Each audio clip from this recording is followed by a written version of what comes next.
জামালপুরের বকশীগঞ্জে ব্যাপক গণসংযোগ করেছেন বাংলাদেশ জামায়াতে ইসলামী মনোনীত জামালপুর ১ বকশীগঞ্জ দেওয়ানগঞ্জ আসনের এমপি প্রার্থী অ্যাডভোকেট নাজমুল হক সাঈদী।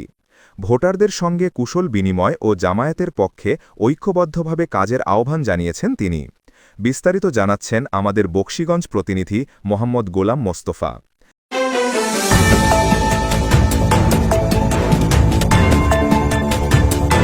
শনিবার ৮ নভেম্বর সকাল থেকে সন্ধ্যা পর্যন্ত বকশীগঞ্জ উপজেলার বাট্টাজোর ইউনিয়নের বিভিন্ন এলাকায় ব্যাপক গণসংযোগ করেন জামায়াত মনোনীত এমপি প্রার্থী অ্যাডভোকেট নাজমুল হক সাঈদী। দিনব্যাপী তিনি ইউনিয়নের ৩ ও ২ নম্বর ওয়ার্ডের বীরগাঁও মাদ্রাসা বাড়ি, চন্দ্রাবাজ সহ আশপাশের গ্রামগুলোতে ঘরে ঘরে গিয়ে ভোটারদের সঙ্গে কুশল বিনিময় করেন।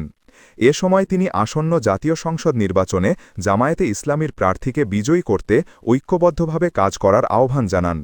গণসংযোগকালে নারী পুরুষ, প্রবীণ ও তরুণ ভোটারদের সঙ্গে আলাপ করেন অ্যাডভোকেট নাজমুল হক সাঈদী। তিনি বলেন, জনগণ পরিবর্তন চায়, ন্যায়ের পক্ষে, সুশাসনের পক্ষে এখন সময় একত্রে কাজ করার।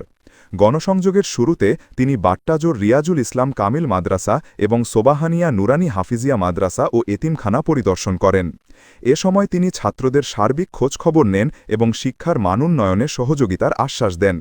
এ সময় তার সঙ্গে উপস্থিত ছিলেন বকশীগঞ্জ উপজেলা জামায়াতের আমির মোহাম্মদ শফিকুল্লাহ বিএসসি, বাট্টাজোর ইউনিয়ন জামায়াতের সভাপতি মাওলানা আবু সাঈদ, সাধারণ সম্পাদক মোহাম্মদ জিয়াউল হক সহ স্থানীয় শতাধিক নেতাকর্মী।